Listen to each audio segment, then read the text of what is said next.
Something unthinkable has just happened in London, and the entire United Kingdom is in shock.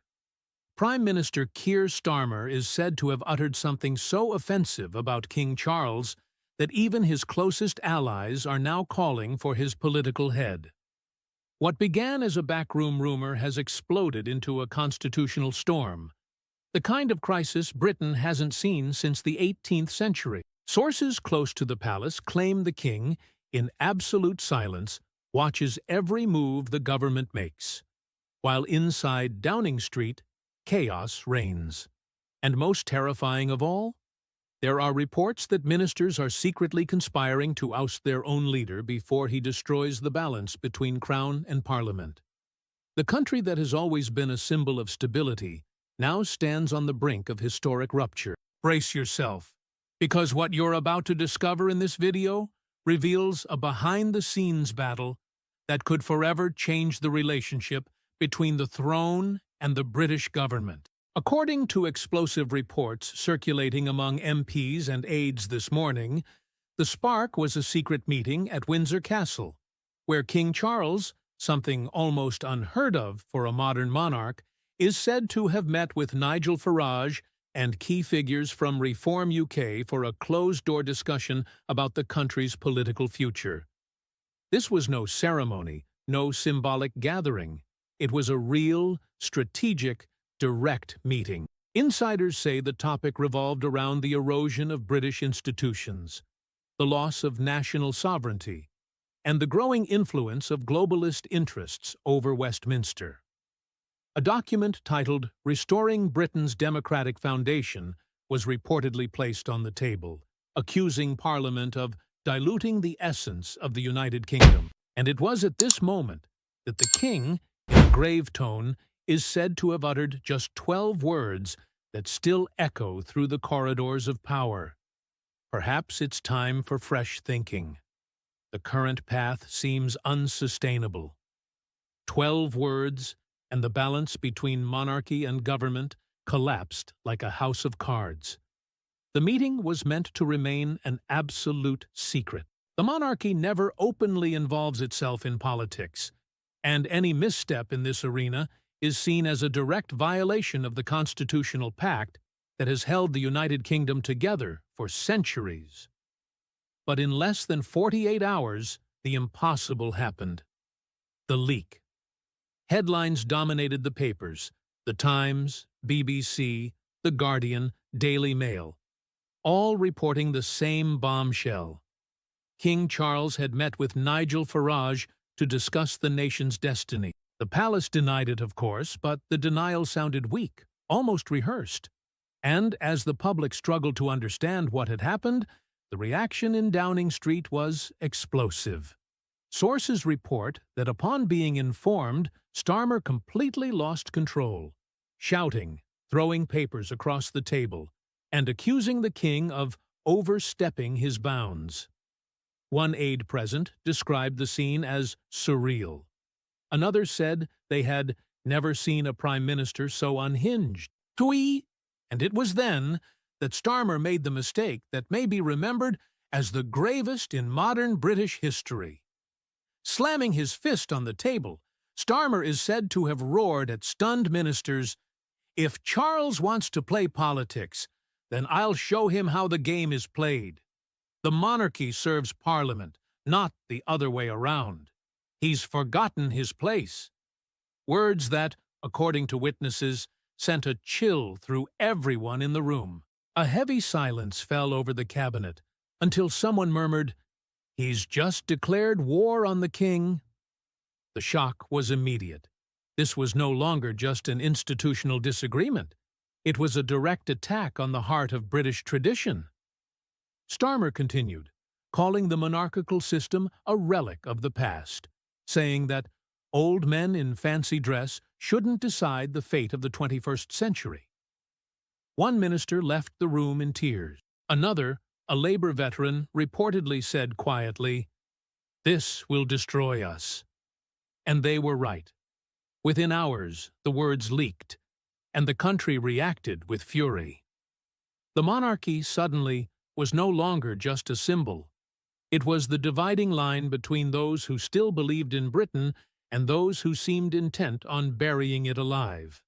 When the details of the meeting leaked, social media exploded. Twitter, TikTok, Facebook, all were overwhelmed by a tidal wave of videos, memes, and inflammatory messages. The hashtags Defend the Crown and Starmer the Republican shot to the top of global trends. Edited images showed Starmer tearing up the Union Jack, while others depicted him as Oliver Cromwell, the man who had a king executed. In a matter of hours, the political situation had transformed into total cultural war. The public no longer saw a debate between government and monarchy, but a clash between the traditional soul of the UK and an arrogant elite willing to trample centuries of history. Even Labour's most loyal voters began turning against their own leader. An amateur video of a retired teacher from Liverpool went viral. "We survived Thatcher. We survived Blair. But I can't survive a leader who spits on the crown." The video racked up over 2 million views in 24 hours, and the numbers confirmed the disaster. Labour's support was plummeting like a stone, national confidence evaporating before the world's eyes. A YouGov poll dropped like a bomb on Westminster. 73% of Britons said Starmer had gone too far, and government approval crashed from 42% to 28% in just one day, the fastest fall since the Suez Crisis. In historic Labour strongholds like Liverpool, Manchester, and Newcastle, the collapse was absolute. Local MPs reported a climate of panic. Phone calls from activists in tears, posters being torn from windows, members ripping up their party cards. In the corridors of Parliament, one aide summed it up. "This isn't just an image crisis. It's a political funeral in slow motion." Inside the cabinet, the atmosphere was one of despair. Once loyal ministers now spoke in whispers, fearing the impact of each new headline. The rebellion was taking shape. In WhatsApp groups, coded names like damage control appeared, but between the lines, everyone knew what they meant. These were conspiratorial cells formed by MPs who weren't just planning to contain the damage. They were planning to replace Starmer himself before the party collapsed entirely. The first to break the silence was Louise Hay, Transport Secretary, who resigned after a fierce argument with the Prime Minister, shouting, doors slamming, and an air of dread. Her resignation letter leaked before it even reached Starmer's desk. "I cannot serve a leader who shows contempt for the constitutional monarchy and for the millions of Britons who respect it." Within 12 hours, 2 more ministers followed suit, each resignation more devastating than the last. What had been a crack was now an avalanche within the Labour Party. Chancellor Rachel Reeves, until then a staunch defender of Starmer, fell completely silent, refusing interviews, cancelling engagements, and, according to sources, quietly maneuvering her own leadership bid. Angela Rayner, his deputy, also shifted her stance. She stopped defending him publicly and began circulating the parliamentary corridors in private meetings with nervous MPs. A party veteran confided to the press, "She's no longer the deputy. She's the successor." The government was imploding from within, and Starmer seemed the last to notice. If you want to follow every twist of this historic crisis and be the first to hear the next bombshells, subscribe now and hit like. This shows you're on the side of unfiltered information and helps me bring you, in the coming hours, new data, behind-the-scenes insights, and leaks that the system is trying to hide from you. Don't miss what's coming next, because the next revelations could change everything you thought about the future of the United Kingdom. As the government sank into chaos, Nigel Farage emerged as the face of stability. An unthinkable irony just months ago. In calm speeches, before waving flags and emotional crowds, he didn't attack with hatred, but with conviction. While others insult our king, he declared in a measured tone, "We defend him. While others mock our traditions, we honor them." The strategy was surgical. No insults, no shouting, just pure, calculated patriotism. The comparison was inevitable. Starmer seemed like an unhinged agitator. Farage, a statesman on the rise. The result was immediate, a surge of support for Reform UK. In just 3 days, the party saw its base triple. Small donors flooded its accounts with contributions, and disillusioned Labour voters began defecting en masse. For the first time, analysts admitted the unthinkable. Farage was no longer just the noisy outsider. He was a genuine contender for power. As Starmer crumbled under his own arrogance, the public saw in Farage the figure of a simple man, a defender of the king, and a guardian of what many felt was slipping away: the British soul. The new polls sent the political elite into a state of panic. Conservatives steady at 32%, Labour in freefall at 26%, and Reform UK surging to 24%, a technical tie that tore apart the old structure of British power. For the first time in generations, 3 political forces were vying for the heart of the nation. A volatile trinity made up of a traditional party, a government in ruins, and a populist movement that spoke the language of the people. In pubs, markets, and churches, the talk was all about the king and the future of the United Kingdom. Meanwhile, at Buckingham Palace, Charles remained in absolute silence. No statements, no interviews, not a single word. But every minute of silence was interpreted as a calculated move, a demonstration of serene strength in the face of the government's fury. Sources close to the monarch say he felt betrayed, wounded, but determined not to drag the crown into the political mud. And this strategy, analysts say, was brilliant. With every hour the king remained silent, Starmer appeared weaker, more unhinged, more unworthy of governing. The king's calm, firm stance began to be seen as an act of strategic wisdom, a direct contrast to the Prime Minister's emotional collapse.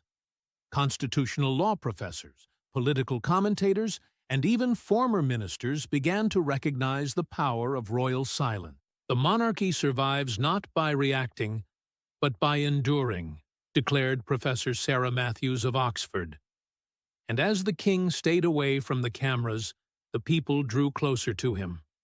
In every corner, flowers, letters, and flags, bearing messages like "God save the king" and "Defend the crown," appeared. It was a renaissance of monarchist sentiment, a wave of patriotism that reignited pride in being British. And, paradoxically, the more the king remained quiet, the louder the country became in his defense. Starmer, on the other hand, spiraled into isolation. Government sources report that he began working alone, avoiding meetings, distrusting even his own advisers. One aide confided to the Daily Telegraph, "He doesn't sleep. He believes everyone is against him." And perhaps they are. From that point on, his fall seemed inevitable. The crisis spilled beyond the UK's borders and became global news. In Canada, Justin Trudeau subtly praised the importance of the constitutional monarchy, a gesture seen as a direct rebuke to Starmer. In Australia, Peter Dutton called the Prime Minister's comments shameful and warned that Britain's reputation was collapsing before the world's eyes. In the US, CNN and Fox News anchors replayed footage of Starmer's outburst, calling it the biggest political meltdown of the century. The UK, once a symbol of stability and institutional elegance, had become the world's spectacle of disorder. And within the country itself, the streets began to boil. In London, thousands marched outside Parliament with signs reading, "The King above all," and "Starmer traitor to tradition."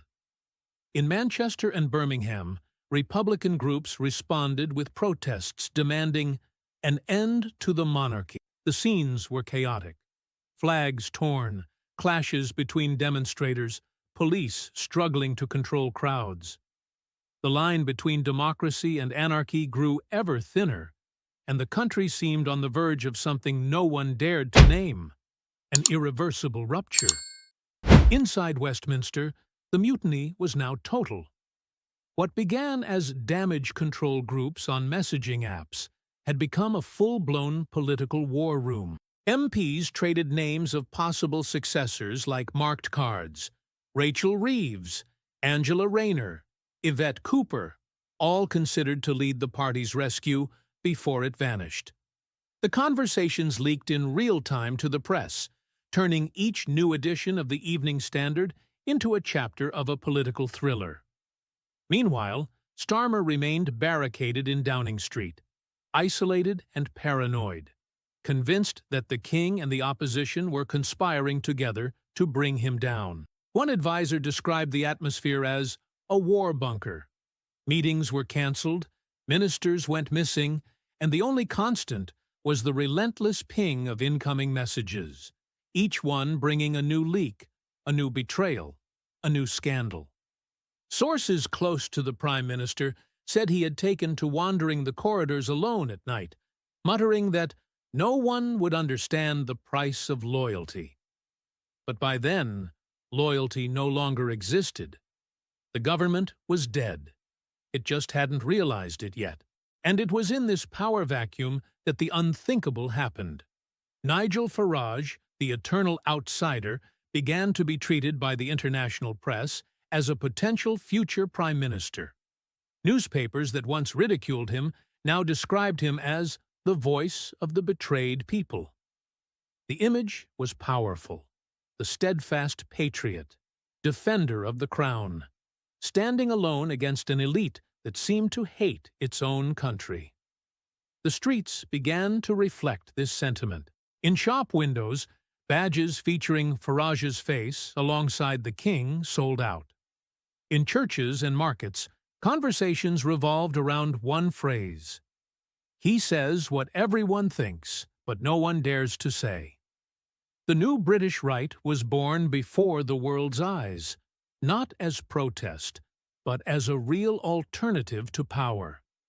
Analysts warned, Farage doesn't need to win now. He just needs to remain the symbol of resistance and let Starmer continue to self-destruct. And that's exactly what happened. With every silence from the king, with every government scandal, the Reform UK leader grew, channeling the anger and hope of millions. The United Kingdom was no longer the same, and nothing suggested it would ever be again. Now, the nation seems suspended on a knife's edge. Starmer stands on the brink, abandoned by allies, ridiculed by the press, and rejected by the people. The king, in majestic silence, remains the last pillar of national stability, and Farage, the man who for years was dismissed as a provocateur, emerges as the figure who could redefine British politics. In the corridors of power, whispers say the palace is discussing extraordinary measures, from constitutional intervention to a symbolic abdication of authority, to preserve the unity of the realm. Some rumors speak of royal advisers urging Charles to use long-dormant powers to dissolve Parliament, while others believe the king is preparing a historic address that could turn the entire board upside down. Out on the streets, the people are divided between fear and hope. On one side, those who believe the monarchy is the heart of British identity. On the other, those who dream of a modernized republic, a leap into the unknown. And so, faced with an impasse that echoes through 300 years of history, only one question remains. When a prime minister challenges his king, who survives? This is the end of an era, and the beginning of something the whole world will remember.